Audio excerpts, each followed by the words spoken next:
welcome to the latest Moviescramble podcast, where we are going to be probing the murkiest and grubbiest little corners of cinema. We're going to be meeting nice guys who just can't work out where they're going wrong within a new subgenre dubbed incel horror, and we'll be poking around in the backrooms, wondering what the hell is going on. But in order to do so, I need a co-host. So today I am joined by someone who really is a nice guy who wouldn't dream of lurking near your backrooms. It's John. John, how are you? that sounds a little rude, to be honest. I thought when you mentioned grubby corners, I thought, yeah, I'm going to get a remark about, John's grubby corners or something. But no, you didn't go there. No. You showed great restraint. Yeah, I am good. I am very good. Enjoying the weekend, which is nice, and really looking forward to talking about these films that had a bit of an impact on me over the last week or so. So yeah, it'll be good. How are you doing? Yeah, really well. Not loving the fact that one day it's raining sideways and the next day it's really sunny, because I can't quite work out where obviously me being such a fashionista, I can't work out where my wardrobe is going from one day to the next. But like you, really looking forward to talking about these films. I'm just so excited that horror is having, and I'm not, do you know what? I'm saying it's having a renaissance. That's not fair, because horror has always been there, but it feels like it's becoming more of an event, put it that way. Yeah, there's an awful lot more horror out there at times other than sort of high summer season and Halloween, which were the kind of traditional times for these films coming out. But yeah, it's all the time now, which is brilliant. I think it's really good. And like I say, it's not a new thing. It's been sort of building up to it for quite a while now. So yeah. Can all get better. Exactly. So if you haven't guessed, today we are talking about Curry Barker's Obsession and Kane Parsons' Backrooms, films that have made it to the screen via YouTube. So let's start with Obsession. The story centres on Bear, played by Michael Johnson, a socially anxious young man living in his late grandmother's house with only his cat for company. His world is small, quiet, and isolating.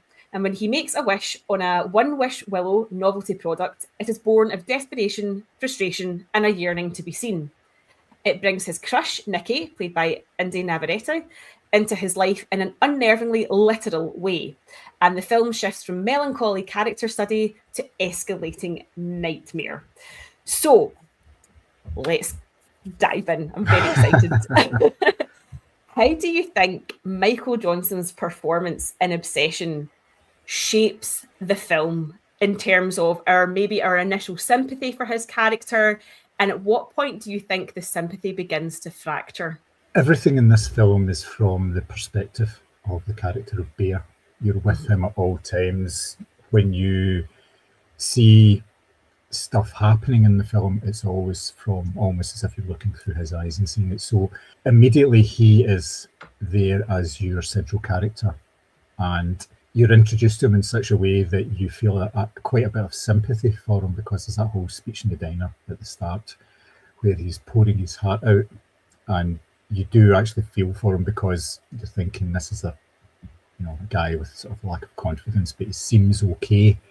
Mm-hmm. It doesn't take long for you to actually change your mind, to be perfectly honest, because through some of his actions and through his goals, what he's trying to achieve as well, you're kind of thinking, this isn't just a nice wee guy, or is he a nice wee guy? But it's a bit troubling, shall we say, to everyone when you actually get to the root of what he's trying to do here. And like you mentioned in the start, it is a wee bit incelly when he's going through all this as well. So yeah, what about yourself? What did you think? Yeah, I think he does a really good job of, like, his physicality is really like a hangdog. He's just his shoulders are slouched, he's in himself, he just looks defeated. And obviously, as I said, he's living in his dead grandmother's house. Like, even that just seems kind of vaguely pathetic sort of thing. And he just obviously has this big crush on Nikki, and his friend, by contrast, they all work in this music store. His friend group that he hangs around with are all much more confident and much more outgoing. So he's kind of seen as the guy who's just never considered. And I think that the film does a really good job of setting that up. But for me, I guess watching it as a woman and knowing experiences that, like, friends have been through, etc., my spidey senses were tingling quite early on with his character. I was like, there's something about this I can't put my finger on. And I think that's what the film does really well, is that there's a lot of instances where you could perhaps give his character the benefit of the doubt early on in the film. But I think the way that Barker and Johnson in his portrayal sort of flip that on its head and leave you going, oh my God, no, this is like red flag sort of thing, I think is so clever. And I'm particularly impressed with it coming from a male director as well. I think that's really impressive, the way they sort of set this character up. And of course, in contrast to him, we have sort of horror breakout star, she's been christened, Inda Navarrete, who's playing Nikki. And I mean, I could wax lyrical all day about her performance. What did you think of her as Nikki before the One Wish Willow, and Nikki as this kind of dream girl as Bear has imagined her? Yeah, she comes across as being a character that actually seems quite real to begin with, because she's a person who has her own agency. You can tell that right from the start. But at the same time, she's got like a whole host of issues. Not the least of them being the fact that she's working what she thinks is a dead-end job in a music store, which I can quite understand it, but she comes across well to begin with, I think, and normal. But then, obviously, when things take a turn, it's like a completely different performance, it's a completely different character as well. So the flip in that sort of sense is brilliant. It's really good. You kind of don't know what to expect a lot of the time, whereas with Nikki, to begin with, you kind of know what to expect. She's caught up in her own world, so she doesn't really have any time she doesn't appear to have any time for any sort of relationship or romance, and she certainly doesn't want to start anything where she's living just now, because she keeps talking about moving away and doing other things. That would just hold her back in a way, having some sort of local relationship, just another added complication onto what she's trying to go through, what she's basically trying to get away from, I think, more than anything else. So, but yes, it's a really good performance in this, I think. She's asked to do a couple of different things in it, and she does them very, very well. Yes, I think that what I love about Nikki is that she's not, when we first meet her, there's obviously rumours and inverted commas about her in high school and, you know, all that sort of thing about her reputation, but there's nothing about her that comes across as like sort of like mean or like stuck up or anything like that. Like, she's very nice to Bear. She's not she's not horrible to him. She's, you know, she's not a dream girl because she's so unattainable. Like, she's just a very normal girl next door kind of character. And I think the switch up, I had said in the review, once she becomes part of this One Wish Willow wish or situation, whatever you want to call it, she becomes almost like an animatronic. Like, there are scenes where she reverses out of a room or moves into a corner, and you're like, I actually, that was a moment when I gripped Chris's hand and I was like, I don't think I can do this, because I hate unusual body movements.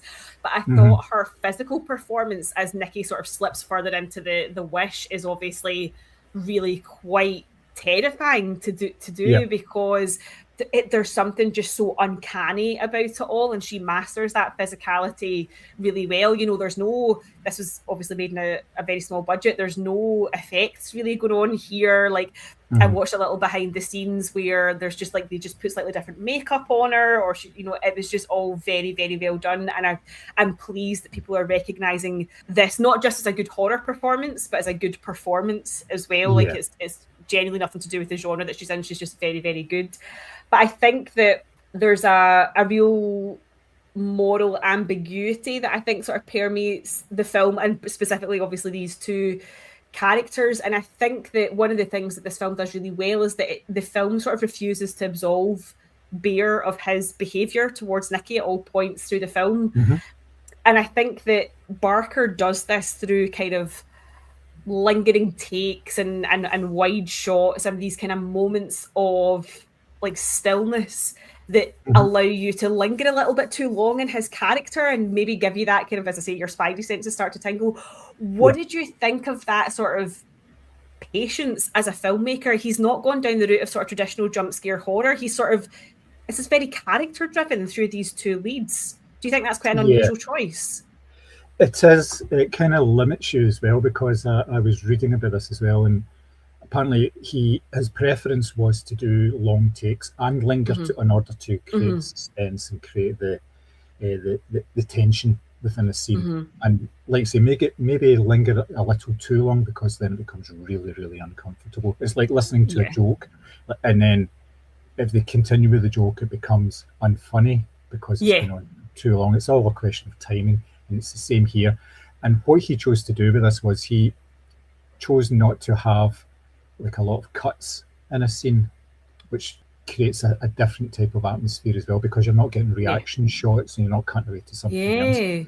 And that caused him a lot of problems, because then he would have to find the pacing in that scene purely through maybe slight cuts actually in the one scene, because he didn't have other things to add into it to change it up, and he had to sort of learn how to do that basically the hard way. He was constricted about what he could do, and that sort of through necessity he managed to create this. But that was all the idea. That was always the idea, not to have these like cutting away or a jump scare. Yes, there are jump scares in this. Yes, I did jump in this film, but it's done in a way that is very clever, and it's very patient, and it's quite a mature attitude. It's not something you would normally see from someone who is only like on their second film, I think it is.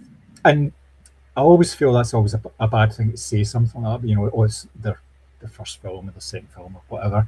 They've been making stuff since they were like 8 years old, no doubt. You know, this guy like a history of making things, maybe not in the scale of a feature film, but he has done a lot of stuff, and that informs your ideas and your techniques and everything as you're going along. So yes, it may seem as if this person's fully formed. It's the same way when you get an actor that comes in for the first time in a film. They were fantastic. Where have they come from? You know, there's a whole catalogue of stuff that you've never seen because it's not been available or whatever. But yes, it's definitely choices that he's made, and I think it's definitely worked because it informs the character, and you get that from all the characters as well. It's not just his character. He uses the same techniques in other characters as well, so you get a real flavour of what they're like, and you get this sort of sense of unease for different reasons, some to do with horror, some to do with relationships, but you get that unease all the way through the film. So you're never really, there's never really any sort of moments that are not tense in this film, which is kind of a feat. Yeah, I think that the quiet moments in this film feel every bit as dangerous as the violent ones. I'm thinking in particular the scene, or there's a couple of scenes actually where they're leaving work at the back of the music store, and the camera just kind of sits on the car park. And if you've watched a lot of horror, you're going, well, there must be something in the bushes, or there must be, like, you are trained to scan the screen, and like he just sort of leaves you there with this sense of dread. And I think that's quite, as you say, it's quite a feat to have that consistency of that feeling throughout the film. Was there any sort of moments that you kind of, not that obviously, like, you know, as you say, the kind of jump scare moments, was there any sort of quieter moments where you were like, I don't feel comfortable with this, something needs to happen really soon? Yeah, well, there's numerous ones. It's like when he goes back into his house and he's calling for his cat doesn't respond, and you think, okay, right, cats always, you know, if they've been in the house all day, the first thing they do is they come towards you because they're wanting attention. Fed, yes. And you hear nothing, and you just go, oh shit, yeah. And the one you mentioned before about he wakes up in bed and she's not there in bed, and all you get is a shot of the wall, and it's shadowed. There's a wee bit of light and there's a bit of shadow, and like you say, you're trained through watching other horror films to scan for something going on. And I don't know if it was just me, but at first I saw nothing on that wall. I didn't see anything. Oh, it was so good. It wasn't just me. It's not just my failing eyesight is playing tricks on me. But I saw nothing at all. It's only when they went back to him and then back to the wall and you saw them move and you thought, fuck. Oh. And I'm sorry, as someone who regularly wakes up throughout the night and worries that the pile of dressing gowns might actually be, you know, something really bad, that whole scene, I was absolutely shitting myself, because like that, I swear there wasn't anything the first time around, and then you're just like, oh my god, something's moved. And I just think that's so impressive, because it's not relying on these traditional like moments where, you know, there's a big bang and something happens, it is that kind of like, oh, is there something there? Like that, I always think is worse, is if you're left to your own imagination to work out if it is something, rather than, you know, a big display of like some big demon or something like that. I always think it's worse if you're left to your own devices to work out what's going on in a horror film. I think that's 10 times scarier than like a physical sort of jump, although there is, you know, physical jumps in the film. How did you feel about the violence in the film? Because Nikki inflicts a lot of violence on herself, actually, throughout the film, and obviously in one quite pivotal scene on another character. How did you feel that was woven into the film? Did you think it worked? You know, did you think it added anything else to the genre? Do you think it needed, or it could have done without it? How did you feel about it? Apparently the horror was toned down from the original release of this film. The violence elements of it, especially because I think during its sort of initial film festival run, it was a lot bloodier and stuff, but it was kind of toned down because it was felt it wasn't needed in the same way. And I think that's probably right. The violence was appropriate for the film, I think. I don't think it was there for violence sake, because this is a dark fairy tale, obviously, because you've got the Make-A-Wish thing and all this as well. So it is really, it does feel a bit like a bit of a fairy tale. So there, in that respect, yes, you're going to get violence and it's going to be bloody and stuff, but it feels earned, and there are elements in it where it could have been a lot worse, because there are characters who get dispatched in this film and it's really, really quick. They just get dispatched. But yes, they do come back in certain ways. I'm thinking towards the sort of like the final third of it. There's a female character who gets killed and then her body is there afterwards. But I thought it was used to great effect, and yes, it was bloody, but it didn't overly linger on the violence that happened. It was brutal, but I felt it was. It's kind of, you know, do you really want to say it was worth it? Yes, I think it probably was. I didn't enjoy it. It's not there for you to enjoy. You're meant to be horrified by this. You're meant to be horrified by this whole situation. But yes, it's violent. And the first thing I noted down when the title screen came up was, this is an 18. You do not see 18 films anymore. It's very, very unusual to see this type of film now. So yeah, you do kind of have an understanding of what's going to be involved in an 18 film, and it's usually going to be, you know, there's tomato sauce everywhere, basically. So yeah. Yeah, I thought the violence is really interesting, because we're going to go on to talk about this now, is the notion of incel horror as a subgenre, and how these red pill guys, or whatever you want to call them, the people who spend a lot of time online, etc., how this notion of the nice guy, or the femme, or whatever they call them, it's a violence that's inflicted on everyone, and it does damage to everyone. It does damage to the young men who are consuming the content. It does damage to the young women who are on the receiving end of the violent natures of these young men. And I think it's really interesting that, you know, horror often is seen as the genre that holds up the mirror. So of course, in a world where we have, you know, deaths of young women who are either randomly attacked in the street, or, you know, as part of a crowd, or at the hands of their partner, the incel horror has sort of become recognized as a subgenre. So where do you think Obsession sits within that as a subgenre, and how do you think it differs from films that more overtly villainize their male characters? Well, there is elements of sort of what you call incel horror in this. If you looked at it purely from like sort of the story of it, without actually going into performances and stuff, you'd say, yeah, well, this is a guy who it fits very nicely into this sort of frame. But having said that, Bear isn't really that type of character. He doesn't spout or pontificate. He doesn't.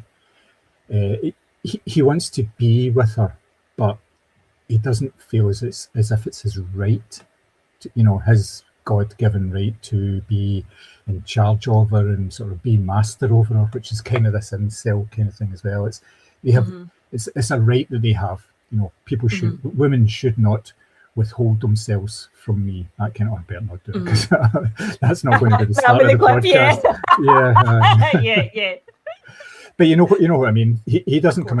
You get those vibes to begin with, but as you get more and more into the film, Bear comes across as being this quite vulnerable person. He's obviously had traumas. He's lost his grandmother. You don't know about his parents. You don't know where they were at all. You kind of think that they've been out of the picture for years, probably dead. So therefore, he's been brought with his grandmother. So therefore, he has the house. But you don't get these sort of Hollywood shorthands to incel culture that you would get as he never rants about how she's like ignoring him. It's all got to do with him. It's all about his confidence or lack thereof that they actually play on. But yeah, it's very easy to see why this could be into that sort of culture and all that. But like I say, the way that it differs is that he doesn't come across, he never says anything that comes across as being a bit of a red flag, because almost as soon as this happens, he's shit scared. He's not saying, yes, I'm going to get my hole, this is fantastic. He's really scared right from the start, because he knows he's really fucked up. He's kind of on the border of that, it'd be easy for him to sort of jump into that sort of incel culture, but I think he kind of knows that that's totally wrong, and that's why it doesn't go there in the same way you would get other less sympathetic characters in films jumping right in there or being like that from the very start. So yeah, I think there is a bit of a difference here. Are they trying to tell? Is there a moral thing? I don't know. I don't know if there is. I'm going to disagree with you on this one, because I think that I think maybe I'm just approaching it from a slightly different angle here. But I think for me, we don't know his internet history. Is one thing. And two, I think this notion, like, I feel like there is an entitlement there, because he's told that, Nikki's not really interested, but her friend is. And he's like, I'm not interested in the friend, I'm interested in Nikki. And it's like he sees Nikki as like what the incels would refer to as like a high value woman, and therefore he sets his sights on her. So I do really disagree with that. And in particular, for me, the notion of consent is something that sort of like permeates through this film, obviously, because she did not consent to be part of this wish. And the biggest thing is the sex scene in the film. There's a really abrupt cut at one point to Bear and Nikki having sex, and it completely reframes the power dynamics of the story, because he's obviously quite happy getting his rocks off, and her responses during the act are so robotic and so like that really, really scared me. Out of all the things in this film where there's blood and there's creepy people standing in corners and all the rest of it, that scene stood out to me the most as being the most terrifying, because there was just no agency on her behalf. She was literally just saying the lines as if she was in like a porn film or whatever.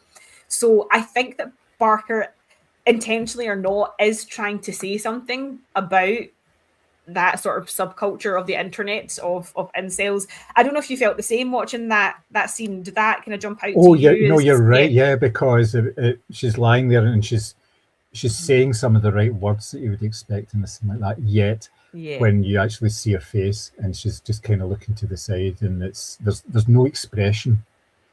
There's neither hate or love there. There's nothing. It's nothing in between. It's completely blank. It's like she is just robotic.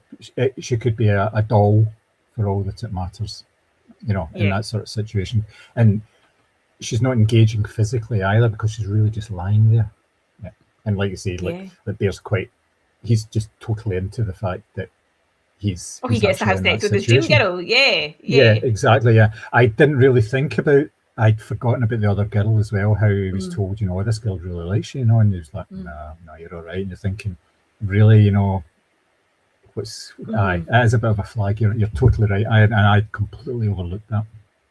And I think that's what's so interesting about this film, because it does sort of touch on these elements, as I say, of like incel culture and obviously like toxic masculinity as well, which harms, as I say, both Bear and Nikki, you could argue throughout this film, it really, but it also harms the sort of wider, I'm saying wider cast, it's not a massive cast, there's a sort of core group of 4 friends. But I think it does it well in a way that's sort of, it doesn't resort to to caricature, or as you say, it doesn't sort of spoon feed you all these like Hollywood cues or anything like that. I think we understand who Bear is. His best friend is obviously a bit cockier, a bit more confident with the ladies, if you want to put it that way. Even his one wish is very telling. You know, I wish to be a billionaire. Yeah. All the money starts, like, I think it does a really good job of exploring these types of characters without, as I say, without it becoming sort of two-dimensional. I think there's a lot of films who would probably, or would try to tackle these themes and sort of fall down flat because they would sort of, you know, have a big arrow above Bear's head going, he isn't really a nice guy. And I think that's where Barker really succeeds in this, is that it's not a stereotype, it's not a caricature.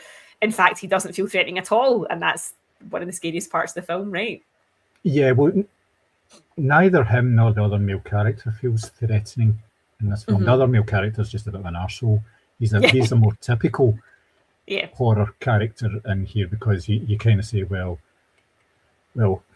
he may not last the whole film because he is a bit of a dick, and there was elements of like his relationship with both Nikki and Bear, how that all plays out, because he's very encouraging of his friend, but you can tell that he's getting a certain pleasure out of all this as well. It's a juicy story and everything that, you know, it's something that's happening that, you know, breaks up the monotony in their sort of routine of like going to karaoke and going to bars and working and all this. It's something about, so it's just something that it's entertainment as well. So definitely. Yeah, but yeah, he is a dick. Yeah, there's got to be one in every film. So I have what I would call like usually we talk about one standout scene. I think in this film I've got three that I think are really quite key to understanding just everyone in this film. So the first one I would say is what I would call like the rictus grin scene, where Nikki just stands on the carpet waiting for Bear essentially to come back from work. She's smiling to the point that it looks like it's hurting her face, and she just stands and she wets herself. So that was so terrifying to me, because again it fits into this notion of like this animatronic, like do you know how like when you go on like It's a Small World or something like that, and they all obviously are dancing and moving, and then you just know the minute the ride stops they all just kind of like flop. That's what that felt like from that character. It was like she was just stuck in this mode or this position waiting for him to come back, because she had no agency or instruction of her own to like go and spend her day however she wanted. She was literally just waiting for him to return, so that was one key one. And the second one was the games night with all the friends and the tension that was around that. And the third one was when Bear comes back and the bodies are positioned in the living room of his grand's house, which was like fucking Ed Gein, Ted Bundy times 1,000. What do you think of those three scenes as sort of like character drivers and actual moments of pure horror? And is there any other scene in the film that you thought this film is like it's shit hot at what it does? Yeah, the first one you mentioned with her standing there, that's a key moment in the film, because that tells you just how far this wish has gone, and the fact that it's not even that she doesn't have any agency, she has no life, because her whole life is now revolved around Bear and his pleasure. She's there only for him, and that sort of it sweeps right into real sort of darkness at that point. Now the follow up, the games night one, that's so awkward. It's the fact that everyone else is trying to not react. They're trying to keep things as normal. Nobody else is like getting up and shouting or, you know, reacting in a way. They're all kind of sitting there going, what the fuck? I don't know what to do, you know, and they're genuinely, they do not know what to do, and it's very, very creepy. But it's when she moves the chair. It's the amount of time that she takes doing it as well. She doesn't just like barge in and like push the other woman out of the way. She goes behind her, and there's a beat of maybe like 7 or 8, and then she pulls the chair back. Now that's a technique that's used a couple of times on the scene that we talked about before in the bedroom. They use a similar sort of thing, as in you see the wall and the shadows and you don't know what's in there, but rather than just somebody coming out of it right away, they cut away for a reaction shot with Bear sitting there shitting himself, and then things happen rather than it just happening in the one. It Yeah. just adds that wee bit of tension. You're just saying, fucking hell, it's just totally, it just creeps you out more than anything else. And because of that, you don't know where this is going to go. You've not got much of an idea. It could go like that whole scene, the game scene, could have turned into a bloodbath right there and then. You could have had That's kind of what I was expecting. Yeah. Given that you don't, and it's not really a spoiler here because there's not that scene there, you're allowed to have this scene later on that you mentioned where basically it's all gone, you know.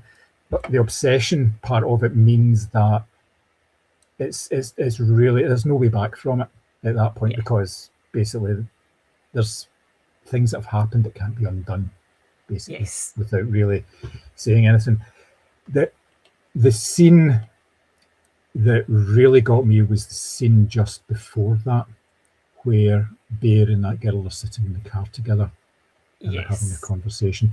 And you know, basically, because we've watched so many films and we've been trained, and the way that the camera's positioned, and it's basically from Bear's perspective, and you're seeing her and you're seeing the window of the car door behind it, and you know something's going to happen, but see, when it does happen, you're thinking, okay, right. Because it's a scene that lingers, so it's not just one act of violence. The violence is very sustained as well, and it's that notion that you're begging the camera to move literally any other, like, go anywhere apart from what I'm being made to look at, and he doesn't. And I think that's one of the key parts of this film, or key sort of successes of this film, is that he's not going to move the camera. You just have to look. That's it, isn't it? Yeah, so, and it's the pre-planning in that as well, because it's not just a case of someone getting their head hit off of a steering wheel. There's a brick there in front of it as well, and you're going, oh my God. And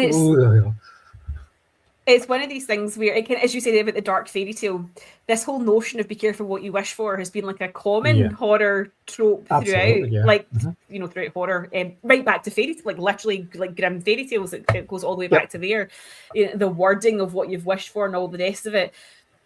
But nowhere in that wording at the start of the film, I just wish that she would be the love of my life, and just fucking love me more than anyone else in the world. Nowhere in that wording do you ever join the dots to see it going to, as you say, not just bashing someone's head off a steering wheel, but using a brick. Like, it's just this notion that these flippant comments that we make, whether that's online or in person or on a One Wish Willow, these flippant comments have ways to come back to you, 10,000 fold, which I think is just, it's so clever. And I mean, I have a lot of respect for this film in the sense that the setup for so much of it is so well executed that it's just genius. And I think one of the main setup bits that I love in this film as well is that whole like domestic bliss montage that we have quite early doors in the film. There's soft sunlight and it's warm and it's glowy, and we're seeing them in their honeymoon phase of being obsessed with each other. What did you think about that as a sort of, now knowing this is a horror film, like, what did you think of that as a setup for, once you've seen the end of the film, how you go back and reflect on that scene in particular? It's wild that it's included, do you not think? It is, yes, but it's foreshadowing everything that's going to happen, basically. Having a scene like that where they're both very much, the honeymoon period, it describes it exactly, where they're both in that sort of period. And it is a bit like a romantic comedy in that sort of respect. But you kind of get the idea is like, right, why is this here? And then when you say, right, okay, this must be here for a reason. So pay close attention to this, as well as paying close attention to other things that are happening during the film as well. Because this isn't just there to fill out time. This is informing you of something. This is informing you of how the obsession actually ramps up and builds up. And to begin with, you could say that even without the One Wish Willow, Bear was obsessed by Nikki. Of course, yes. Yeah. So he's, at that point, he's still obsessed with her because he's got his dream girl, and she's obviously obsessed because she's now under this spell. Mm-hmm. So they're both equals at that point. But at fades, you can tell with any sort of relationship like that, relationships change. They go from that initial obsession phase with each other, they want to be with each other all the time, into what are you doing, picking your toes kind of idea. You don't You're need breathing this. too loud. Yeah. Yes. Why are you here? Yeah. So yeah, there's all that. There's all that is, is still to come, basically, because we know what the nature of relationships and people are like. There's it's called a honeymoon period for a reason, that is not going to last forever. So yes, it's very necessary, and it informs you of what's actually going. It makes it more shocking because you see this initial sort of domestic bliss, and they're like tee-heeing and like having wee jokes when they're out having dinner, and then they're like working, obviously, because they work together as well. So there's all that at the workplace, and you get that it informs so much going forward from it, because you get a scene in a restaurant when they're all lovey-dovey, but then maybe about 15 minutes later, there's a scene in a restaurant where Bear's kind of starting to get a bit freaked out. Oh, yeah, so, that also gave me the chills, that one as well, actually, yeah. I think that, did that give you the chills because of the public display of anger? Is that like, you're so conditioned, like the social, like if you were in a restaurant and somebody was like that, having some sort of display of outward emotion that obviously seems quite uncontrollable, as people you're sort of conditioned to kind of look away and like carry on minding your own business, because don't get sucked into the person making the drama. And it's so, it just feels so real. Nice. Oh yeah, you're totally right. And yeah, it's all social norms and everything like that, isn't it? It's like you're not wanting to upset, and like you say, not wanting to get dragged in and saying, well, they don't like it either. They don't like what you're saying. You're kind of like, no, I'm just here for my tiramisu. Yeah. Anyone who's ever worked in a shop will know this, that some misbehaving child at one point, their mother will have turned around to them and gone, that lady's going to give you into trouble if you don't stop behaving. And you're going, no, I'm not. That lady's not going to do anything. No. Yeah. What do you mean, lady? I'm not even 30. Yeah. Yeah. It's that notion of getting dragged into other people's drama that you don't want it. You don't want that. And I think that it capitalizes on that, as you see, that social awkwardness that we're all sort of conditioned to ignore the crazy, for want of a better word, going on. So I thought that was really well done as well. Brilliant. One of the things I think that's really striking about this film as well is this notion of the house as a cage, which I think fits in really nicely to these kind of bigger themes of like toxic masculinity or dangerous home environments for women, which obviously is a very sort of real thing as well. And I feel like the house, like Bear's house, becomes kind of increasingly claustrophobic, quite literally at one point, because she tries to tape him in, like the door, obviously you realize, is completely covered in like really strong tape. But what did you think of the sort of production design in terms of like enhancing that sense of like claustrophobia, being trapped in one location, and obviously how that kind of relates to like control and entrapment, I guess, consent as well? I think part of it was probably budget related, which is not an unfair comment. I don't think there was a limited amount of money that they could actually spend on it. So you basically only had probably 3 locations. If you think about it, there was the home, there was the work, and in one scene there was a bar. See, and maybe in the restaurants also, sort of 4. It's all enclosed spaces you're talking about, so you're not having anything really outdoors. Even the scene in the car was in the car rather than outside. So yes, it's all constricted, it's all contained. Especially with the house, because the house doesn't feel like his house. The house feels like somebody else's that he's trapped in as well. And you never see anything really like a lot of sunshine or anything, or brightness in the house. It's always kind of dark. I know a lot of it is it's filmed at night. There's when they come back from work and all this, so you get all that. But even then, it does feel as if it's enclosed and there's no way out of it, because he's trapped in that house because he can't go anywhere else. He doesn't have enough. The only reason he's in the house is because it was given to him, or it was from his grandmother's will. So he's stuck there and he's done nothing in this place. It just looks like an old person's Looks like an old house. lady house. Yeah. Obviously, and with the old lady cat as well. So that's well, that's what it is. It's not his cat. It's some cat that he's grown up with, but you can tell that it wasn't his. And he's obviously, and because when it dies, he's kind of like, oh right, that's one of the last links I have to my grandmother. That's why I kind of took from that why he was so upset about it, as well as the fact that there's nobody else in the house and he's like they're completely alone. But yeah, it does feel very enclosed, and especially like with the scene you mentioned with Nikki, almost like the off switch, being sort of hit when Bear leaves the house and not coming back. That's almost like it all just powers down, and it only powers up again when the door opens and he comes back. And like you say with the dolls, that it needs the power to come back on, and they go, what? Oh, we're back up again. It does feel like this is her cage as well, that she can't move from there, because there's no reason for her to move from that sort of cage, because everything she needs is right there. And it's this guy who basically doesn't go out an awful lot. He's especially early in the film, he says, no, I can't be bothered. I don't want to do this. I don't want to do that. And you're kind of thinking, okay, right, so you're a bit of a shut-in. That's, that's fair enough. That's the way you are. But then that gets transferred onto Nikki as well, and she's kind of shut-in. And you're exactly right. It is a cage that she can't get out of. It's part of the spell, almost, I think. And that feeds back into what you're saying about, you don't realise what you're saying, you don't realise the consequences. One of the consequences is you're building this sort of little prison for yourself. And obviously Bear feels as if there's a prison as well after a while, because he's kind of realised what he's done and the extent of his words and how powerful they actually are as well. So yes, it does kind of play into that.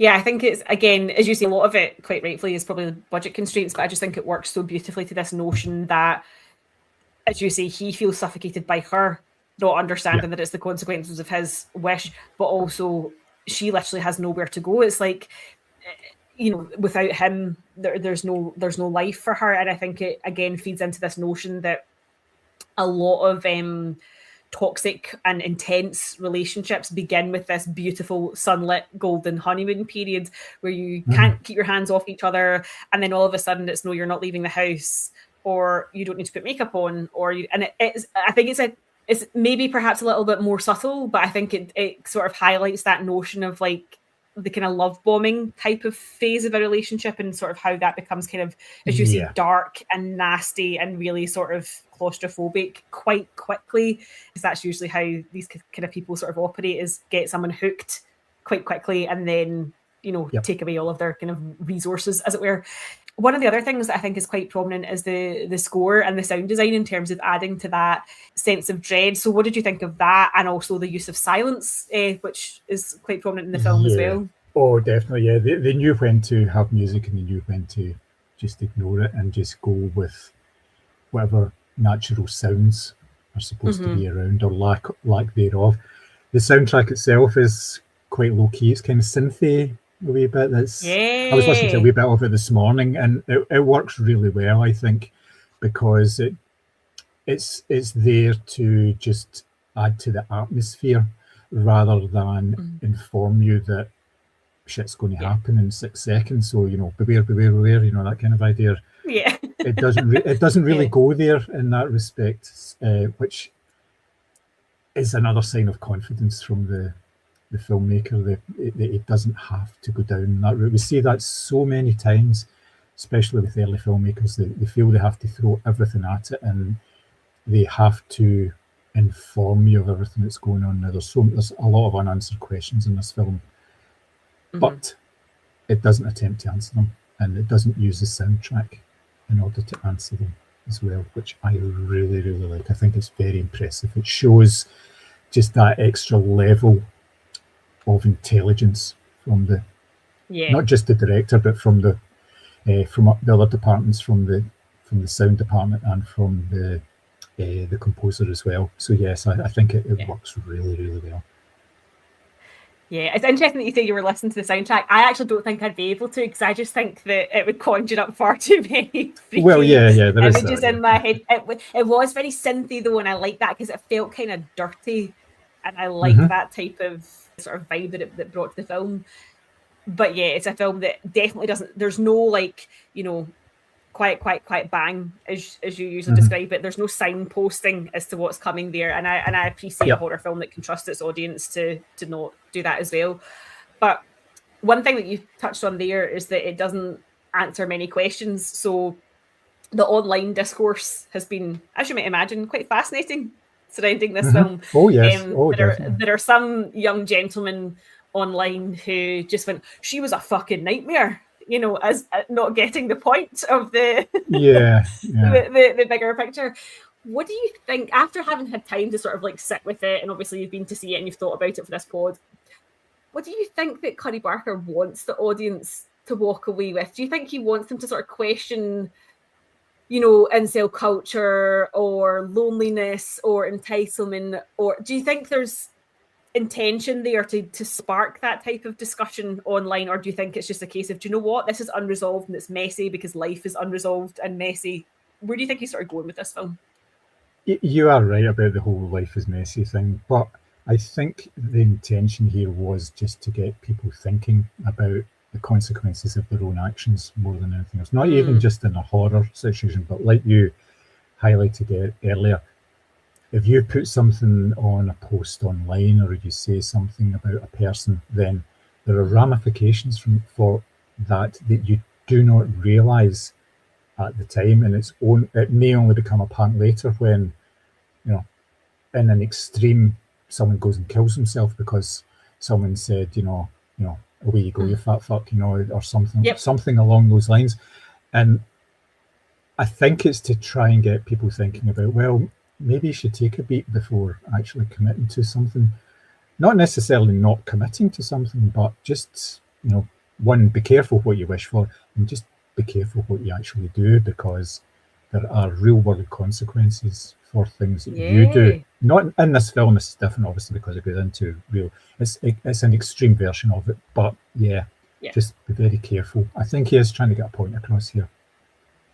Yeah, I would definitely agree that it's more about the sort of consequences of your own words and actions. I think it's definitely that. I think the notion that we're getting to a stage where there is sort of like the incel horror subgenre thing, I think that's very fair and very realistic for the world that we're living in. But I think it's interesting, as you say, it's more about the sort of consequences of behavior. I think, although as I say, if you're looking to sort of smack your head repeatedly off the desk, if you do go online and look at the obsession discourse that's happening, it's fantastic how many people have missed the point, quite frankly. Yeah, I mean, if you think about it, like from the very opening scene, he's being encouraged by his friend to do this. Now, any sort of friend would not be saying, yeah, come up with a script and say all the right things so in order to get with this person. They would be saying, well, just talk to them, treat them as a human being, like you would expect to be treated, you know. Engage with them, and if it doesn't work out, don't obsess about it, because if it didn't work out, then it's not meant to be. You're not a bad person. It's not a reflection on you being like a complete horrible person. But his friend doesn't do that. His friend gets him to actually rehearse a speech with the waitress. And then as soon as it's finished, he just tells the waitress to fuck off. Right, you're done. Away you go, off you fuck, kind of idea. And it's like, whoa, right. And that's part of the message right away. Should you be hanging about with somebody like that? Because they are just amplifying. They're feeding the beast, aren't they? They're Exactly. So is there anything else you would like to add about Obsession before we move on in our horror double bill?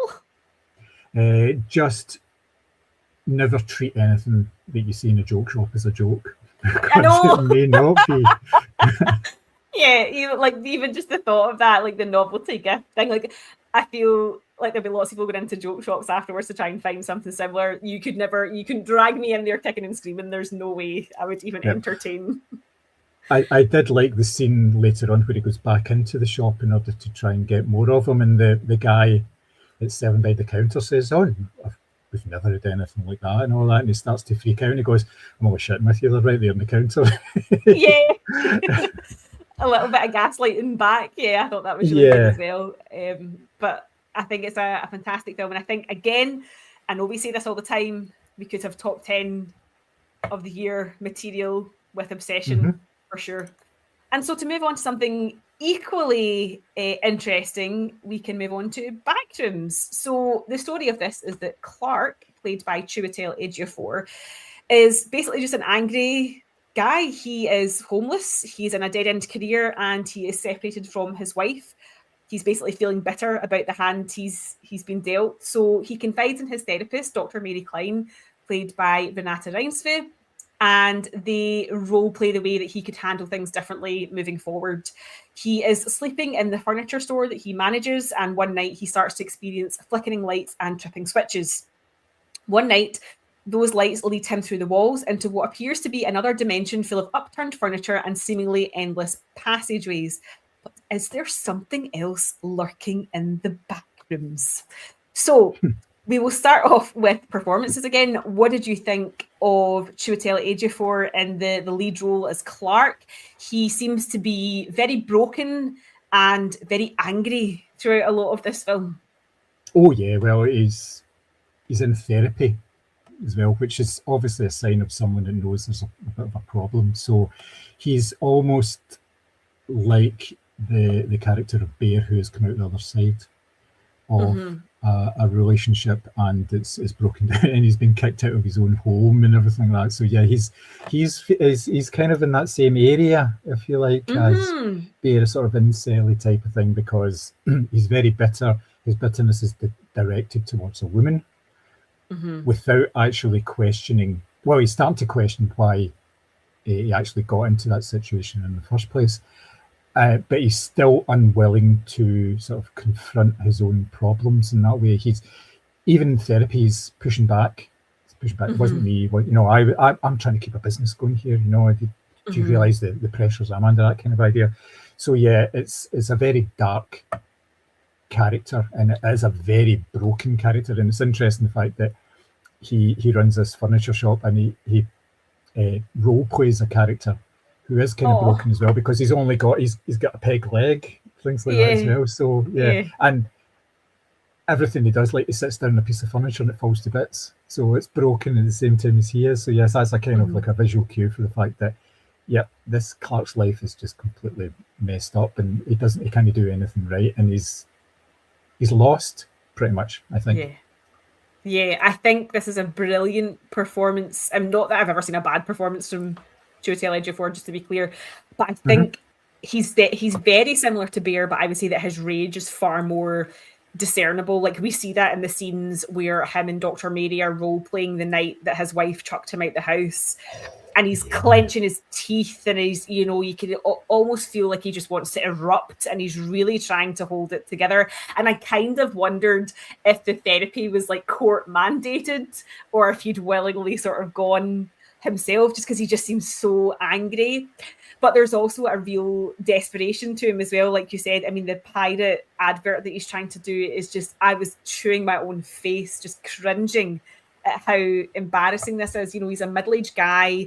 He's got dreams of being like an architect, and here he is dressed up in this really shitty, you know, Halloween store costume. And as you say, the furniture's breaking, and it all feels so desperate. But at the same time, there are moments in the film where, particularly once we get into the backrooms part of it, is that he seems so emotionally vulnerable and so unstable and so childlike as well. So it's a real range of feelings, and like your feelings change towards him as a character as he sort of evolves and works his way through this. So I think it's a really strong dramatic performance, not necessarily a horror performance, just a really good, solid sort of leading role from him. And then to contrast that, we have Renate Reinsve, fresh from her film just won the Palme d'Or at Cannes, and obviously she was on the Oscar trail for Sentimental Value. Do you think that she sort of falls into a supporting role here? What did you think of her character? We've got a sort of sense of her childhood and her trauma as well. What did you think of that kind of overall performance? I thought that was fantastic. I thought she was really good in this film. Obviously, we'd seen Sentimental Value, and she was absolutely fantastic in that as well. This is a kind of a there are similarities in the two roles that she was kind of playing, but I like the fact that as a therapist, she has to be kind of buttoned down. She can't really show a lot of emotion, but at the same time, she's having to try and encourage like Clark to open up and do role play and all this as well. And at the same time, you're getting wee snatches of her own backstory with, you know, putting the hands into the cement and all this kind of stuff, which kind of plays into, so you're getting that background as well. But I actually think she's not really a supporting character in this. She's almost like a main character in the same way. I'm trying to think back on the film that we saw about the Airbnb set in Detroit a couple of years ago. Oh my god, that's terrible. It's the guy who did Weapons. That's really Barbarian. Yeah, it's similar in that way, in that you've almost got like two different people as the main character. You know, it switches from one character to the other. That's a great shout. Yeah. Yeah, because she doesn't act like a supporting character in the last sort of 40 minutes of the film. She is the main character here. So, and then obviously things get brought together with everyone, but we won't talk about that because I'm definitely not going to spoil this film. I'm steering real clear of doing that. Yeah, I think probably I've wondered at first why she was actually taking on this role, because it did seem like a supporting role in this film, and I thought maybe is it getting into a sort of a Hollywood film? But then again, it wouldn't be, because would she do a relatively low budget film? Would she not be pushing for something bigger where she's maybe got a supporting part? But yeah, as the film developed, you understand why she's actually taking on this role, because it's quite meaty and it's quite juicy as well. So yeah, I thought she was fantastic. Yeah, I think that she is someone who throughout her career has sort of sought out these kind of slightly odd, interesting, and as you say, very juicy, dramatic roles, and this kind of plays into this. I think that the glimpses that we get of her as a child kind of shows you that she's a sort of broken adult as well, but she's a broken adult trying to repair other broken adults, which is a really interesting dynamic. But I like the therapist-patient dynamic that they had. I think the film uses their sessions to sort of blur the lines between reality and, I don't know, like, I don't want to say the supernatural, but just sort of like some sort of like psychological sort of like disassociation. Because I also wondered at various points during the film, is this just like a byproduct of the therapy sessions? What did you think about using them as like kind of little punctuation marks throughout the film?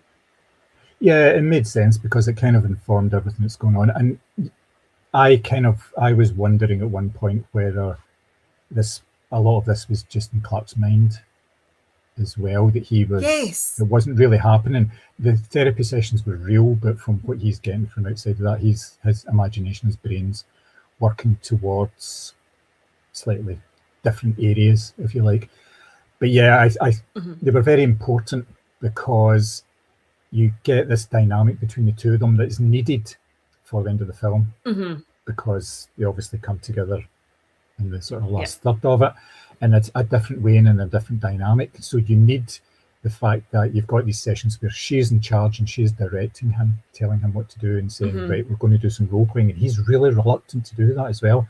He's what's the benefit of this? You know, I've got no interest. But see, once they start that, he is totally into it. Oh, he can't stop. Maybe from like the second sentence that he says, he is fully engaged in that, and he believes he is talking directly to his wife at that point, because obviously that's what the back and forth is supposed to be. It's meant to be a conversation. Now, for someone who just 2 minutes earlier had said, I don't want to do this, this is nonsense, you know, it happened, but it's the detail that she manages to extract from him in these sessions about what he was doing. You know, I was working late. Where are you working late? Oh, well, I had a couple of drinks, all this kind of thing. And it's almost as if it's a husband and wife having a very direct conversation / argument. It's not like a therapist kind of guessing. It's very, very specific. So you kind of think, is there something else going on here as well? Because she seems to know an awful lot. But then if they've had a number of therapy sessions before that, she would have obviously gleaned a lot of information from those that she's using back. But yeah, I found that it was quite uncomfortable as well, the therapy sessions, wasn't it? I would agree. I think because her tone is not accusatory, No. but the questions are loaded, which is really interesting as well. Like, it's almost like a journalist or like a police officer or something. Like, it's a neutral tone, and her face and her body language obviously is very neutral. It's him that's getting worked up and he's clenching his fists and he's leaning forward. She's sitting very composed, but at the same time, obviously the questions are designed to elicit this really sort of interesting emotional response from Clark. Now, Kane Parsons has come out and quite simply refused to explain the Backrooms. He said it's not purgatory, it's not an insight into Clark's mind. You know, it is whatever you think it is, or it's just nothing, basically. How do you think this ambiguity, do you think it heightens the film's unease, or do you think it frustrates you as a viewer? Oh, it heightens it for me. I was totally enthralled by, as soon as we went into the Backrooms, and your imagination runs wild because immediately you see this yellow, beige, never-ending series of rooms. It's awful. Yeah. It's basically, it's like a 1970s furniture store that you would get, and the way that it's all laid out, it's laid out as if it's meant to be sectional, and well, that's what I got from it. A lot of it's meant to be sectional, and there would be things there, you know, like there would be a bedroom set up, the kind of thing that you get in like IKEA and B&Q. There's a wee area set up and it's all decorated except it's completely empty. There's nothing there, or there's chairs halfway in the floor, or a stack of furniture that is all stuck together and that kind of thing. I didn't need for it to be explained to me, and I didn't want for it to be explained to me either. I wanted to try and guess myself. The way I looked at it, it was like a cross between like the underneath from Stranger Things and the sort of subterranean elements of Us as well. I kind of got both, obviously Us without any people there, because it's very similar to what we've got above ground, but it's mostly empty and it's all very creepy. So that's kind of what I took from it. But yeah, there's a couple of reasons why Kane Parsons isn't telling us. One, he's not finished telling the story of this. 100%. He's going to make more, whether it's I think he's wanting to make a TV series out of it, or sort of higher budget thing than he's done on YouTube. And it just it doesn't detract from it if you don't know. It's always better. You get especially film directors who don't tell you what's actually happening in the film. They'll leave it up to yourself. David Lynch is a prime example of that. He would never talk about what his film was actually about if there was a certain amount of ambiguity, because he wanted people to use their own imagination, interpret it that way, you know, whatever way worked for them. And I think it comes back to kind of what I said about Obsession as well, as like this notion that sometimes the scarier thing is not having the answer, it's the questioning, like, did I see that, or was that, you know? So that for me, I felt like we don't necessarily need concrete answers. The whole film to me just felt like nightmare fuel, and I mean that literally. Like, to me, there were so many elements of it that felt like a very bad dream. Like, do you know how sometimes when you wake yourself up from a dream and you're like, oh Jesus, I thought I was being chased, or I couldn't get out of this room, or there were strange things that didn't look quite human. It had all the elements of like a very, very bad dream to me. Like, and I think that's why it really works. But more than that, it's got this kind of like found footage element to it as well, which I think there's a lot of like kind of kinetic sort of point of view shots where you're kind of disorientated and sort of moving around with Clark, and then you've got sort of grainy handheld footage as well, which again just adds this kind of nightmarish quality to it. How do you think that worked? Because we've found footage, as we know, has sort of been done to death, but I feel like the aesthetic is slightly different here and it's used in a slightly different manner. Would you agree? Yeah, it's very clever the way it's been done. It's set in a time where you're sort of before good quality video recording and stuff. Yes, you would be in there and you'd recording stuff, but it's using videotapes which inherently have a certain amount of noise on them. And shadow. Yeah, and things don't, and you can see the lines on it and things like that, and it doesn't. Yeah. It's watchable, but it doesn't look quite right. It's a wee bit too bright. The sound isn't balanced properly because these microphones in these things are just they're there. They're not meant to be professional quality. It's all home quality stuff that they've been using in terms of when they were recording and all that. So yeah, it works really well.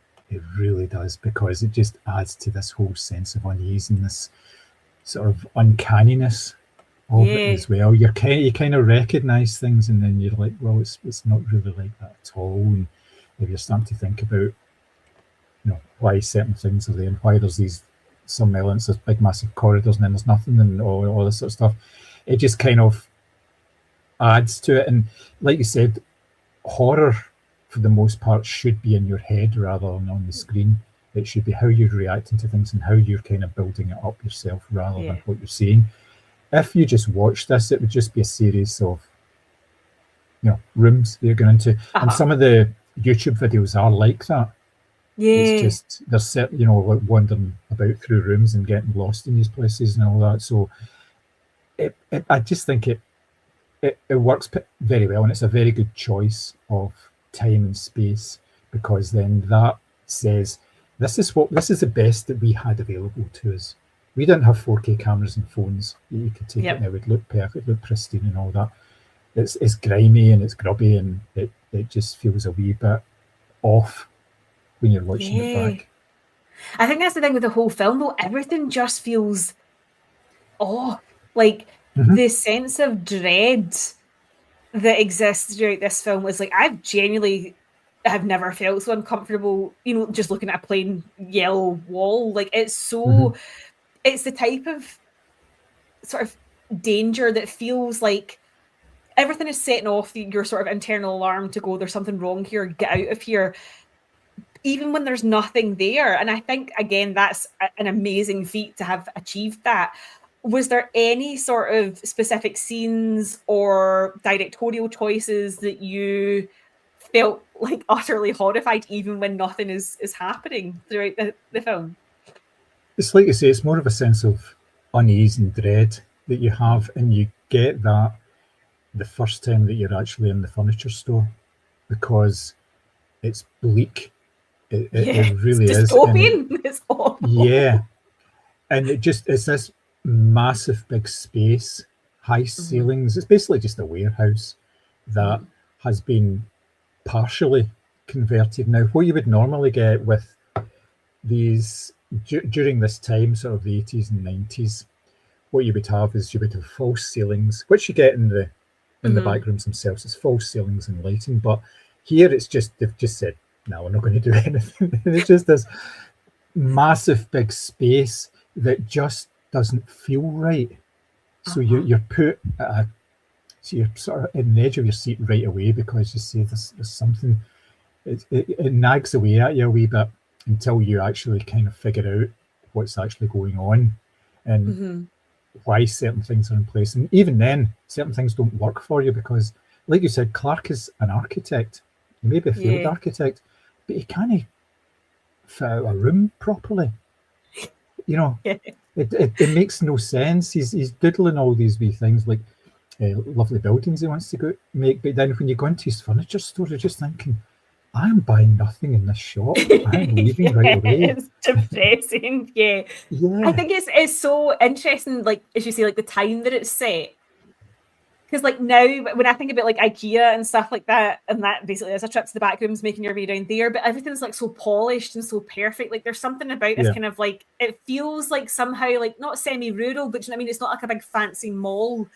It's just like a sort of strip shop somewhere. And it just, there's something about it that it's just, as you say, that it's not quite right. And even like he was going to bed kind of early on the start of the film, and even his bed just looked like uncomfortable and lumpy and sort of pieced together from bits of the shop, and that just didn't seem like comfortable or homey as well. And then when he first sort of goes through into the back rooms, you've got that kind of Alice in Wonderland type quality where it's like this door's too big and this door's too small, and everything just throws you off because it's not a layout that you would like anticipate, because he's having to crawl through some spaces or he can walk through others. Like, it's so so fascinating how even just something as simple as like the shape and size of a door can really throw you off like what you're anticipating. And I think that the way I would describe it is like the set design as the antagonist in all of this. You've got these, like, as I say, it's like these piss yellow rooms, the upturned furniture, the endless corridors.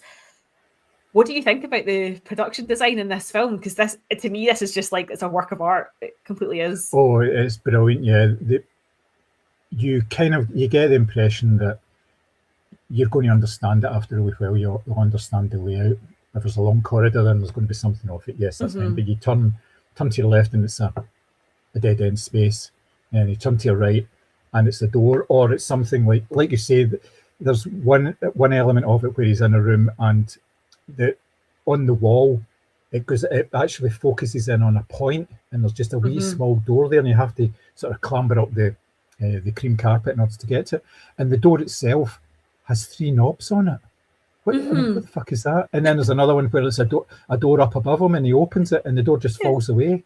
He's saying, well, how did the door actually stay there in the first place? How's that? How does it work? And why is it there? And yeah, it's almost like sort of like a nightmare scenario, like you're trapped. It's like a loop almost, but it's a loop that's ever changing.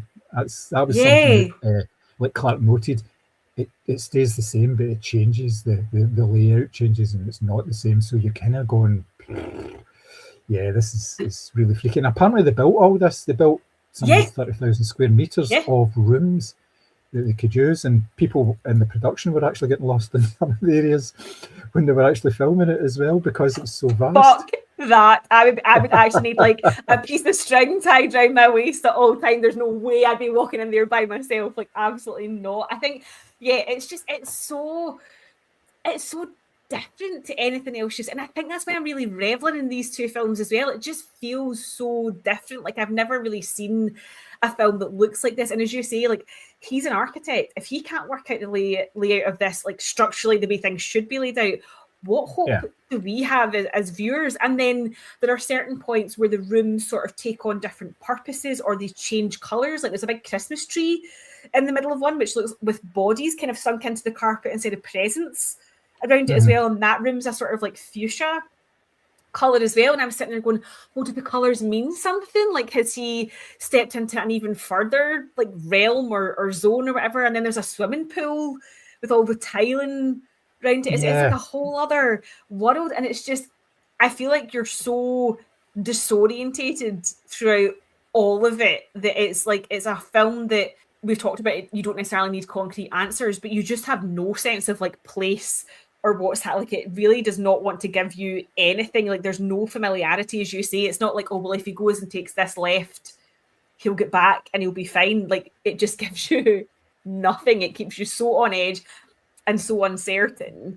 And I wondered how you thought the structure of the film sort of helped with that as well, because obviously we're building up to this we'll not go into spoilers, but it builds up to this kind of big third act. What did you think about how it keeps you disorientated up until that point, and things kind of flesh themselves out a little bit from there, I think? Yeah, the way that the film's put together, it's presented to you in bits, the same way that the rooms are presented to you in bits, because you don't know exactly where it's going to go. And the story is a bit like that as well. There's, like, for instance, there's a meeting between the therapist and Clark, and they are chatting, and he brings out this piece of paper with it all like mapped out about where he's been and all that. But you never see that. You never see him doing that. It's just assumed that he's done it. You don't know how long he's been doing it for either. That's the thing. Time is a thing in this film, because you don't know, does time stretch out when you're in the back rooms, or is it just exactly the same? Because in order for him to kind of map out this area, he must have been doing that for ages and then going back to her. But you don't get that. You just, he's been in there for a while, and then he's got this meeting. You're going, well, how did that? You know, it's kind of you're kept off guard as well as the sort of protagonists in this film as well. So I really like the way that they kind of blended that, and it kept it so there was no answers. You weren't presented with anything concrete at all in terms of answers, and it was like all the way through. And like you say, Ken Parsons is not talking about this film in those sort of terms. He's not telling you what you should be looking for. Is this in the mind? Is it the mind of a broken architect? So therefore it's all broken rooms? Possibly. But he's not going to tell you. Nobody's going to tell you. It's all up to you. And I love that. And I think it makes the third act feel really earned as well, because the escalation is like really clear throughout as well. And by the time we get to that, and it obviously, you know, things take a turn, you're not sitting there going, oh, well, how did we get to this point? It's kind of, you're almost sort of along for the ride of this, as I say, this disorientation, this feeling that, as you say, there's no sense of time or place. Like, you can't pinpoint at any, like, when they're in the back rooms, you're like, well, is it day? Is it night? Is it spring? Is it summer? Whatever. Like, there's just, you lose all of that. And I think that's such an interesting way of plunging your audience into this world, because by removing these sort of key markers of it is, you know, daytime, it is springtime, it is whatever, like, you're just, you're putting people in this world. And I think that's, just really, really fantastic as well. And to tie it back to Obsession, kind of, Clark at the start of this film, when he's in his therapy session, Dr. Mary insists that he is neither lonely nor alone, but the film obviously suggests otherwise. How do you think the film sort of uses that isolation then to sort of plunge you into this world? Yeah, that kind of ties back to the lack of outside stimuli as well. So Clark is he lives and he works in the world's shop, most depressing shop. So the only time he actually leaves the shop is when he goes for therapy sessions. He doesn't do anything else. Or he goes to South. I mean, there was one scene he was sitting in the car outside his wife's house, I think. Yes. But apart from that, it's all in there. So therefore, even when he's doing that, he's alone. The only human contact he has is with the two assistants in the shop and his therapist, and it's all indoors. So he's not out meeting folk, doing anything. It's all just in there. And even when he's working with those two assistants, he spends a lot of time in his office, and his office is small and cramped. Sort of emphasizing more the isolation that he feels and the sort of disorganized nature of his situation as well. Because, he's in this wee room and he seems to be just working away in his calculator for some reason, but for what there's no sales. I know. Yeah, exactly. Yeah, there's nothing actually going on, so it should be pretty clear that he's losing money. So so yes, he is completely isolated in terms of his environment and also his interactions as well. It adds to the fact that he's kind of saying, no, I'm not, but everything points to the fact that, yes, he very much is. And his therapist kind of just looks at him when he's saying that, as well, and she's kind of like, no, but she's not really allowed to say anything with that regard, because she's supposed to be a positive influence in his life. Yeah. But everyone that he speaks to, it's like transactional. So the therapist, he obviously probably pays to go therapy. The two assistants, he pays them to be there. And then they have like the electrician to come in and look at the fuse box, who is also being paid to be there. So you don't ever see him interact with anyone like on a personal level. It's just, you work with these people, you employ these people, and you're paying to go to therapy. We don't get a sense of who he is in his personal life because he doesn't appear to have one, essentially. Yeah, and what a shit electrician as well, really, because obviously he was brought in because his electricity bills were sky high and he couldn't figure out why. So the electrician goes down, looks at the board, sees these extra switches on it, and then he doesn't switch them off or anything to begin with. Surely, if you were any sort of decent electrician, you would be saying, right, see the areas that we'll switch them all off and then we'll switch them all back on one at a time. So when it comes back on and something lights up, that's legitimate.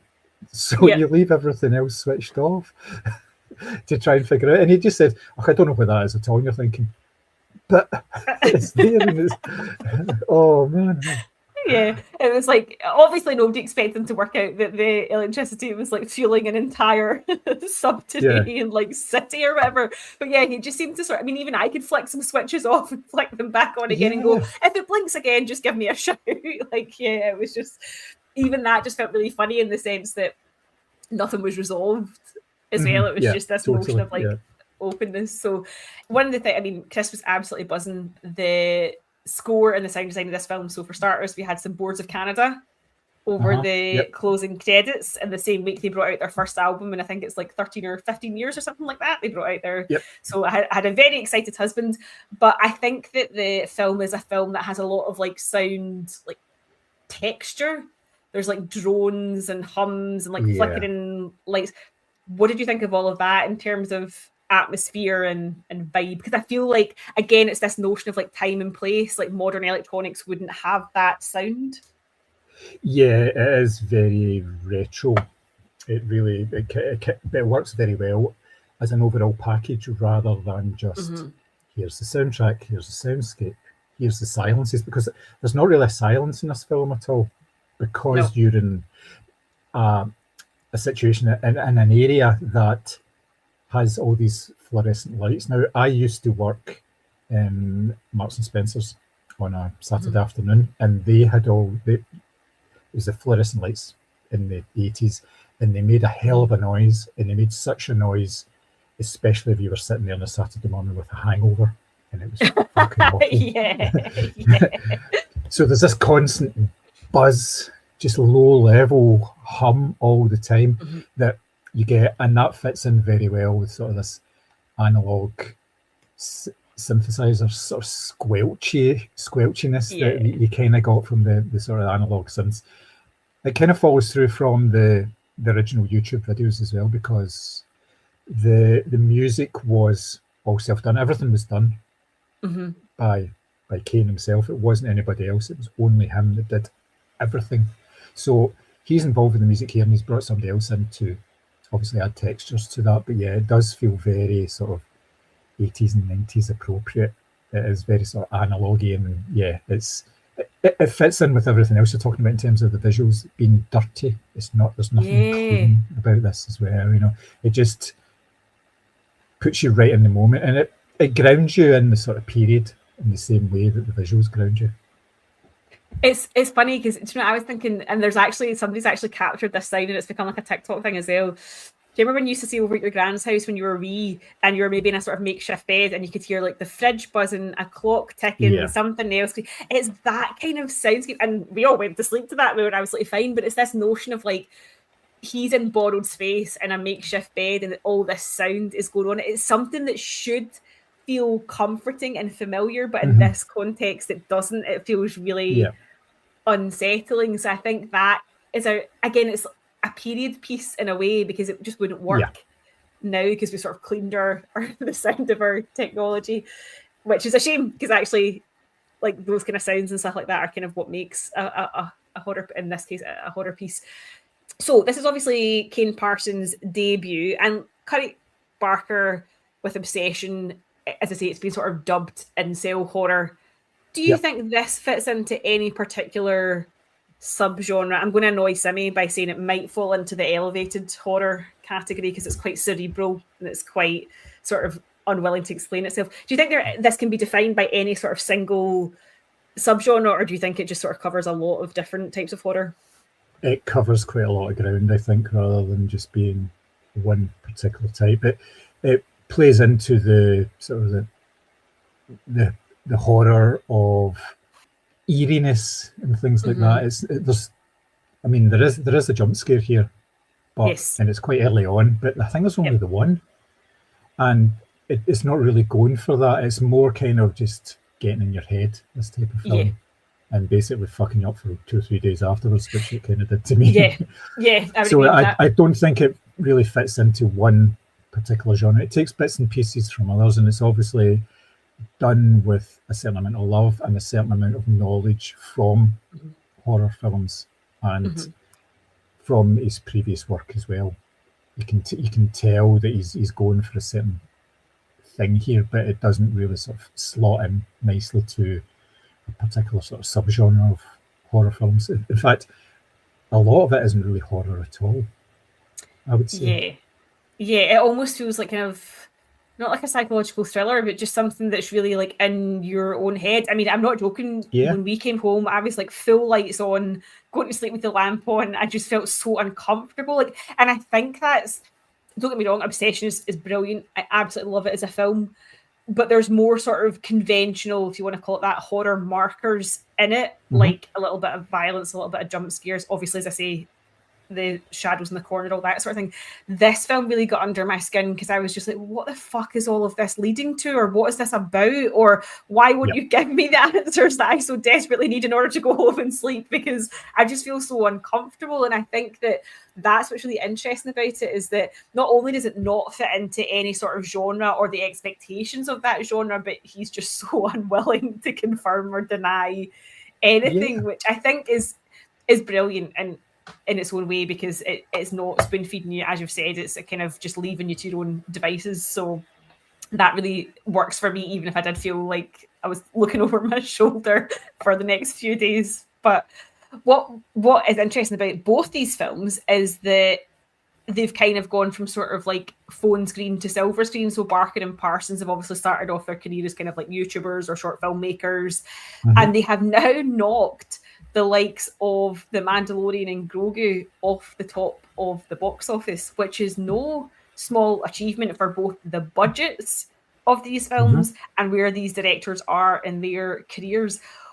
What do you think that says about horror as a genre and where cinema is headed more generally? Horror as a... See, I don't think horror really exists as a genre. I think horror is used in order to tell stories that cover everything. It's all types of stories, and they use the same way that science fiction films aren't really just about, people going pew pew pew and spaceships and all this. There's a story. Usually there's a story behind it, and it's involving people or an allegory or exactly. And this is the same. Horror films are like that. They use elements of it. In the case of Backrooms, it uses some elements of horror, it uses some elements of thriller. It uses very sort of art housey type elements as well. So you're talking about aesthetics and architecture and history and how you actually film something and stuff that goes on. It's very sort of cerebral. It makes it things that make you think. Now, the reason these films are successful is because they're really fucking good stories. And people still want to see really good stories. And when it's done well and there's a certain amount of originality and ingenuity to it, people will go and see it. And that's borne out by the fact that the Mandalorian and Grogu is basically 4 episodes. Be careful what you say about my son. But it is. No, I know, it is. Yeah. Grogu's very good in it. The elements in that are really good. Yeah, I can see him. Yeah. And you're probably wearing the socks. Yeah. So, but it's samey. It's what to expect in it. Yeah. But this, you don't know what. It's something a wee bit different. It's something that's engaging with you. It's something that people are actually talking about as well. The fact that they came from, like you say, from like small screen to big screen doesn't really matter, because even when they were doing in the small screen, they were making stories. Yeah. They were honing their craft. They were bringing these stories to the fore and working them. And when you look at them, yes, visually they may not look cinematic when they're actually, when you're watching on YouTube or whatever on your phone, but it is in a way, because it's the scope of the storytelling and the ideas and everything. They've got ideas there that can sustain, I think it's about 1:50. Both of these films run now. There is, Backrooms has no right to be 1:50 long, given that You're so a lot of the time you're actually just wandering about in rooms. You're thinking, how the fuck can you do that for any? And that bore out with the fact that all his previous output, all the previous Backrooms outfit, which I started watching some of it, and it's about just under 3 hours worth of content, and it's all like 10 minutes, 2 minutes, 3 minutes. It's just wee bits and pieces that are all just... So how can that translate into a full film? It's because there's a story there that he wants to tell. He's not going to tell you what the story is. No. You've got to work out for yourself. Yeah. But it engages, and people are looking. You know, you always talk about event cinema and things like that, and that's what brings in the big bucks. Not always. If you've got an idea, then yep, it's going to be great. I dread to think what's going to be happening over the next couple of years, though. But at the moment, this is a good place that we're in terms of these guys coming through. They've paid their dues in a slightly different way to sort of traditional filmmaking. They haven't done like adverts, music videos, that kind of thing. They have done it in a very sort of specific way, which is quite, not like saying modern. They've used the tools that are available to them the same way that filmmakers always use the tools that are available to them. So it shouldn't be a big deal that these creators came from YouTube, because creators will use whatever medium they can get their hands on in order to get their stories told and everything. And you've got to remember, when they're making this stuff, they don't have a lot of money to do this. You know, they don't have the budgets to make like sort of large scale things on YouTube, TikTok, whatever. But yes, they have enough skill and determination about them that they can actually use it. So I think, yes, it's a very good thing that they're doing, but I don't think it's a bad thing at all. Yeah, I think horror is kind of seen as one of what I would consider like an entry-level genre for directors, because I think there's so much you can do with very limited budget, as obviously these two films have proved. I think what's really interesting is, first of all, the story thing that you touched on is so right. Like, I don't care if it costs 50p to make 5 million, 500 million, whatever it is. If the story is good enough, I will sit and watch it, and you know, you'll be engaged and it'll make you think. And that's what I certainly am longing for in cinema more and more these days, is what's going to make me think, what's going to push the way that I think, you know, what's going to show me a different perspective. And I think these films definitely do that. And as you say, The Mandalorian and Grogu, as much as I cried about 25 times during it, it is just extended episodes of the TV show. It's the father-son road trip that we've seen. And you know what? And to a certain extent, I'm like, if it ain't broke, don't fix it in that case. But for horror, I think the key has to be that it has to feel like either very believable in the case of Obsession, or just absolutely fucking uncanny and mental, as in the case of Backrooms. But what I think has really worked in these films' favour is the word of mouth. Now, you can't buy that sort of advertising. You can have all the billboards and all the fancy campaigns. You can have Tom Cruise coming out telling you to go and see Disclosure Day and all the rest of it, as he's just done this weekend. But you cannot put a price on, for example, within my own horror group, the Final Girls, people saying, oh my God, have you seen Obsession yet? Or have you seen Backrooms yet? Have you seen Passenger yet? Have you seen this? Have you seen that? And people encouraging you to go out and see, oh, it's so good, you'll love it. You know, that type of way of getting people to the cinema cannot be underestimated at all, especially for these young sort of burgeoning filmmakers as well. I mean, how cool is it? Not everybody's saying, oh, have you seen the new Steven Spielberg? But everybody's saying, have you seen Obsession? Have you seen Backrooms? And I think I'm not saying the balance is tipping, because obviously these big, well-established directors with hundreds of millions of pounds of budget are always going to be able to find a studio to make a film. But I just think it's so interesting that these sort of younger generation of filmmakers who, as you say, have learned their craft through a slightly different way. They've done it on YouTube as opposed to breakfast cereal commercials or whatever it is. But they are bringing people in through their ability to tell a story. And it really is. It's like we're all cavemen sitting around a fire. It's that passing on of the story. Have you seen this? And I don't think that you can underestimate how much that can change cinema. Yeah, you're right. And it's not, like I say, it's not something you can buy, and it's not something you can really predict as well.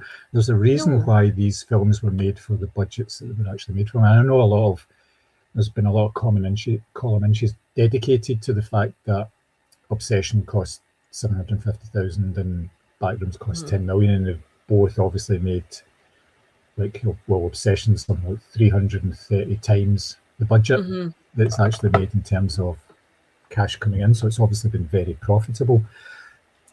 But the budgets are there for a reason, because there isn't the confidence in these type of films to do well. And it's fairly standard now that you get a budget of less than 5 million, or you get a budget of 150 million.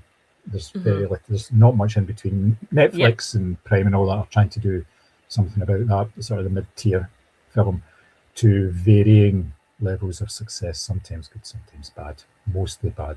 I must say, having watched a few films over the weekend, and not been well, some, but anyway, they have to have that seed there to begin with, and they have to have, especially with the success of these films, they have to have word of mouth, they have to have people talking about it. Can't be bought, like say, it's intrinsic to the popularity of them. It can't just be, you can throw as much money as you want on sides of buses and all sorts of stuff. It will not work for those films. There's not the brand recognition for a start. Because Obsession, if you saw it, just saw an advert inside of a bus and said Obsession, you were saying, is that a perfume? Yeah. So, and Backrooms is a very ambiguous title as well. So it forces you, if you say that and you go, oh, I wonder what that's about. Especially with the Backrooms publicity machine leading up to this. Trailer gave nothing away. Yeah. It was all, everything to do with it was very vague. Now, I got some press stuff, and there was a whole press campaign that went back a couple of months, and they were occasionally letting people see this film, but not very often. So it was to build up the buzz, and it was done in a very specific way, and that it was keeping it very sort of ambiguous right up until the last minute when they started doing press screenings of the films and things like that. They were basically directing people to say, have a wee look at this stuff on YouTube, see what you think about that, because you're going to take some elements from that. You may enjoy it, so it was kind of organic the way that it was done. It's very clever, but he won't be able to do that for Backrooms 2, for instance. It won't be the same. There's not the same surprise element to it, so it's a kind of a one and done. But it's obviously a good sign. It'll also exclude a lot of audience as well, because I mean, unfortunately, the screening of Backrooms that we were in was just full of wee fannies who obviously thought it was going to be a cash bang wallop type of jump scare film, so they were up and down constantly and shouting at each other because it obviously wasn't the type of film they thought it was going to be. So there's going to be a lot of people who have been to see it and gone, whoa, that wasn't for me, and therefore any follow-up is not going to be for them as well, and that's fine. But I think that the campaign around it was interesting. Equally, Obsession as well, because I thought that was going to be a completely different type of film. I thought it was going to be a more conventional type of message and horror to what it was. So I think that a wee bit like the whole Zach Kreger thing with Barbarian, as you rightly said, that was such a hit from nowhere. The pressure then is actually, well, what's the next film? Or what's the follow-up? So it'll be interesting to see, as you said, I'm pretty sure there is a Backrooms TV series sort of being pitched, or at least sort of in the works. It will be interesting to see what they do next, and can they replicate that success. But equally, it does feel like an awful lot of pressure when you're still sort of figuring that, when you're new to the machine, as these people are. Definitely, the better filmmakers out there in terms of their vision, they tend to stick with what they know. If they have a massive hit, they say, that's brilliant, but I wasn't working towards that. I've got an idea, and obviously Kane Parsons has an idea about how he wants to continue this, and it's all he was saying that before this film came out.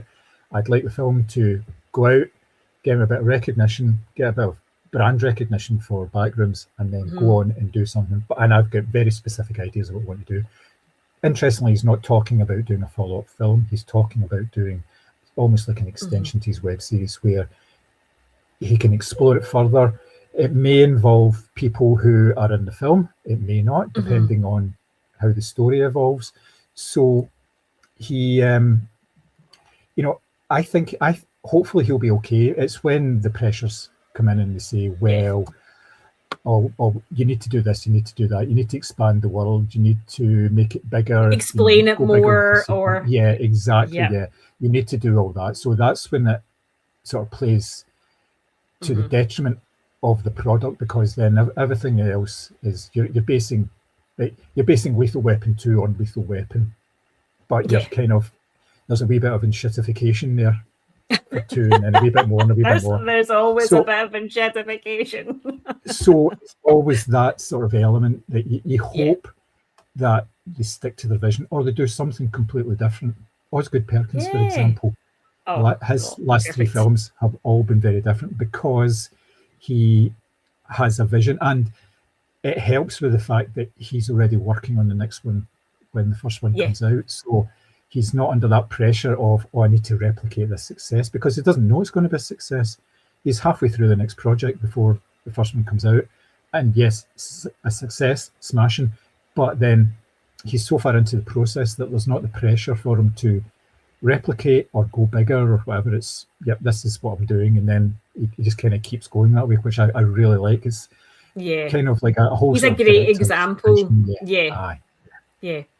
Because it's still within the same sort of, if you want to call it horror genre sphere, whatever you want to call it, but everything's just so different. It's like different elements of different types of horror and different stories as well that he obviously wants to tell. Is there anything else you would like to add about Backrooms? I will say that actually the closing shot of that film freaked me the fuck out for days. So that, I'll not spoil what it is, obviously, but that was a proper like jaw on floor moment for me. It's just the sort of the set design. I'd like to sort of highlight the fact that every single scene you're in, you get this feeling that there's something missing from that scene, whether it's a partition wall or whether it's like a carpet or it's furniture that's been placed up against a wall, you know, and creating sort of these artificial spaces that don't work. And you get that in both. You get that in Mary's house. It seems as if there's things missing, things have been taken out. You get it in the furniture store, you get it in the Backrooms as well. There's just this sense that things are missing. They're not there. It should be there. And that kind of adds to the sort of freakiness of it as well. That was the only thing that really kind of stood out. No, it's like if you walked into a room and somebody was standing facing the wall. It's that kind of... Oh, yeah. Have you never seen those videos of people? It's like a sort of social experiment. It's all sort of set up in a lift. And they go into a lift and they face the wrong way. The doors, and people come in afterwards and they go and they start facing the wrong way as well because they're thinking, I need to fit in here. I need to do what these people do. Yeah. It's weird. I'm sorry, just to be clear, if lift doors open and somebody was facing the wrong fucking way, I'd be like, I'll just get the next one, thanks. That would not be entertaining getting in that lift. So, well, now that we have crawled out from the dirty little recesses of your mind, that's everything from the latest episode of the Moviescramble podcast. If you would like to get in touch, you can find us on all the usual social channels, including Instagram and Blue Sky, or you can email us, podcast@moviescramble.co.uk, obviously only to say nice things, or if you want to be part of our future collabs episodes, you can drop us a note with the film you would like to discuss and we will get back to you. But until next time, all that leaves is for me to say goodbye. Bye.